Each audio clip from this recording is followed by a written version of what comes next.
Hi guys, just wanted to make you a quick video so that we're all on the same page and we know what the next steps are in the home selling process. I believe there's a dumpster being delivered today. So hopefully over the course of the next week, or maybe two if you need it, I don't know what your plans are, you can be finishing up, emptying out the things in the house that you don't need any longer. And when you're getting towards the tail end of that, I need to know the timing, and I will go ahead and call the photographer and have him come out. He usually comes out within 3 to 5 days, just depending on where we are in the week, what his schedule's like, and what the weather's like, because I really like those outside pictures to be nice and to have good sunshiny days. I try to avoid rain and snow. When he comes out, I will meet him there. I'll do all of the little nitpicky things like moving all the stuff off the kitchen counters and making sure there's no lamp cord showing, little things like that. And at the same time, I will install the sign and the lockbox. The lockbox will just go on the front door. It will not interfere with your ability to use the door. I just need a spare key for us to put in there, and I will give you the code. Most of my lockboxes have the same code. It is in your listing agreement, so if for any reason anybody's ever locked out during the next few weeks, you'll be able to access it yourself as well. Once the pictures come back, I'll probably take between 24 and 48 hours to get that listing live and ready in the MLS. I already have a draft written up for how I'm planning to explain the property and put the notes together. The only thing I did want to double check with you guys, I know you bought the house not too long ago and you were the original owners. Just wanted to know if there's anything that's been replaced, like the roof, the heater, the air conditioner. I've been in your basement. I don't think there's any dry locking or anything like that. But just anything that you've replaced that is no longer original. I do want to know that. I want to be able to note that in our notes and documentation that we put out to everyone. If there's something new, we want to brag about it, right? Let's see. Extra key. Oh, I also need to double check and get a receipt for the work that was done in the garage. Typically, it's just a regular receipt from the contractor who did it, stating what they did to remediate it, and what how much sheetrock was replaced, whatever. Most guys take a picture when they're doing it so that we will be able to show the inside, what it looked like before, which I took pictures when I was there, and then what it looked like while the wall was open and the remediation was done. So we'd be able to kind of show the buyers, hey, this is nothing to worry about. It was 100% taken care of. The next thing that'll happen, the house will go on the market, right? So it will be out there. I will coordinate all the social media marketing, online advertising, and of course, the standard MLS, which feeds out to hundreds of websites that buyers will be using. Once we get an offer, we will negotiate the price, the terms, and conditions. When I say conditions, I mean we may have a buyer who is moving up, so they may have a house that they need to sell in order to make the purchase with ours, and that's something that I would, explain to you so that you know what to expect there. Terms would also include timing, when they're able to settle. If they want to settle in 3 weeks and everybody doesn't have a place to live, we might need to negotiate and ask for 45 days, 60 days, whatever's going to work for everybody. Obviously, we're all trying to be as flexible as possible and working towards a common goal that's reasonable. After we come to contracts, everybody will sign. I will type up the contracts for us. They will be sent over to the buyer to sign first. Then they will be returned to us with a copy of their proof of funds. That's their escrow check, their down payment money. It's typically 1% of the purchase price. So for us, I would expect it to be between probably $4,000. Once it's fully executed by all 4 sellers and however many buyers we have, there's a 3-day attorney review period.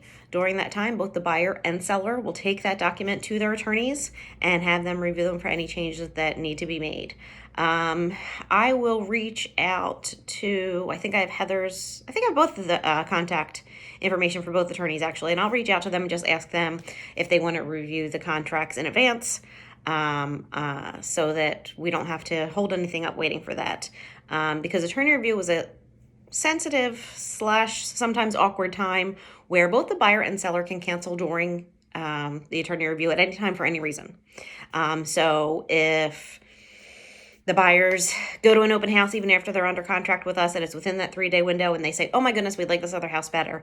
They come back to us and they can cancel. We give them their deposit back. It's over. I think I've only ever had that happen maybe once or twice in the past 10 years. So it doesn't happen often, but I certainly want to explain it. Don't want any surprises. Once we get out of attorney review, that's when we're really getting into the meat of the contract. The buyers will have 10 or 14 days, depending on what we put in the contract and agree to do their home inspections. The home inspector is going to come through and go through the house with a fine-tooth comb. It'll likely be a report that is between 30 and 50 pages with absolutely everything that he can find wrong with the house, and that's his job. The buyers then get to review that report and determine what things they're going to ask us to repair. Now, they can ask for anything. We do not necessarily have to agree to it. In fact, my job is to negotiate that down to as little as possible, obviously, so that you can net the most money. But there are some things that every buyer is going to expect, and I like to go over them with my sellers so that you know what the expectations are.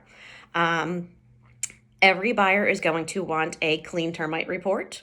So if they find any termite damage, it would be in your best interest, and I would counsel you to remediate whatever is necessary, because a clean termite cert is going to be something any buyer is going to want. So we might as well do it for the buyer that we have. Same applies to radon, which is not a very high incidence of in your area, but the buyer may choose to do a radon test. And if they do, and it does come back that there's radon, we would need to mitigate it. Just to give you a ballpark idea, that's usually like between $1,500 and $2,000. Radon gas is very dangerous, and something that, you know, every buyer would insist on taking care of. So that's something to look out for. If there is any water or leaking in the basement, a buyer's going to want that remediated. If there is a leak in the roof, they're going to want that remediated. And then things that are up for negotiation and come up frequently are things like heaters, air conditioners, slow drains. We don't have a pool. I'm trying to think of other common things. Missing seals on windows, things like that. Broken garage doors. I typically really do not want us to pay for any of those things. Typically, maybe your heater is at the end of its lifespan, or the air conditioner is at the end of its lifespan. Our only obligation is to make sure that it is in working as good a condition can be expected for a system of its age. So if your heater is 15 years old, it only has to work like a 15-year heater needs to work. Now, that being said, if the inspector says, hey, this thing is on its last legs, and tells the buyers that maybe they want to ask for it to be replaced, they can come and ask for it. We can say no. And if we do not come to an agreement, they can back out and we can back out. So inspections are an entire second negotiation. Everything is up for grabs. Anytime we do not agree, either party can cancel the contract. It's really that simple and wide open to interpretation. So we always want to be finding that perfect line of, you know, doing as little as we need to, but also we don't want to be penny wise and dollar foolish. A lot of times we can even offer them just a credit and say, hey, we don't want to get involved in all of this. Here's $500, $1,000. I mean, sometimes it's $5,000 or $10,000, depending on how big our issue is. But that's an avenue that we always have available to us if we don't want to go getting into, finding people to do work and worrying about if it meets their standards. We give them the money. They can have whoever they want out and take care of it after settlement. Another inspection. I don't know how I almost forgot about this. You guys have septic. So the way that a septic is handled is the buyer pays for the inspection itself and the seller pays for the pumping. So that's typically about $250 your cost, $350 their cost. The buyer will be there for it. The buyer's agent will be there for it. You don't have to be there, but you're welcome to if you'd like. And the results of that report are another one of those lines in the sand that a buyer is absolutely going to expect a working septic. So anytime we have a septic, of course, we want to have our fingers crossed that everything goes well there, because as I'm sure you already know, they're very expensive to replace, and there's very little that can be done for fixing them. It's not something that's really considered acceptable these times. Most of them are pass-fail. They go straight to the county. They're notified, and it goes on record. So there's no getting around that one. If I remember correctly, you have city water, so that's not going to be a problem. Once we get through inspections, that's when we really are in a solid place and we know that we are on our road to settlement. The only thing that has to happen after that is the appraisal, making sure that the house comes in for the value that we've negotiated. I feel comfortable with that already.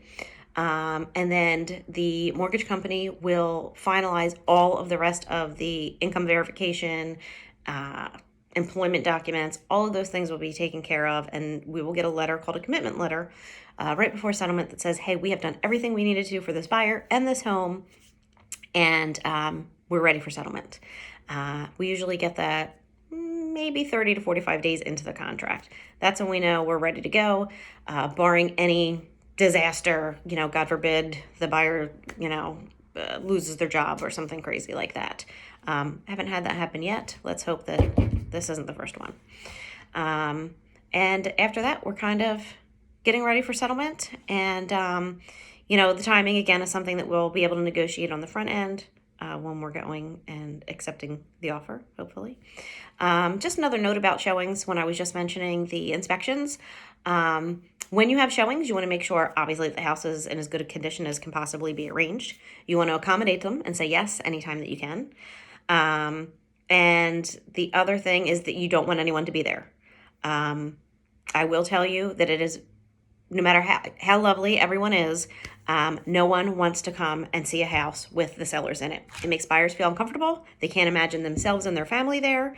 And they typically rush through and leave. And because they didn't have good feelings, weren't able to spend time there usually, they will not be nearly as interested. So I highly encourage that the house is clear.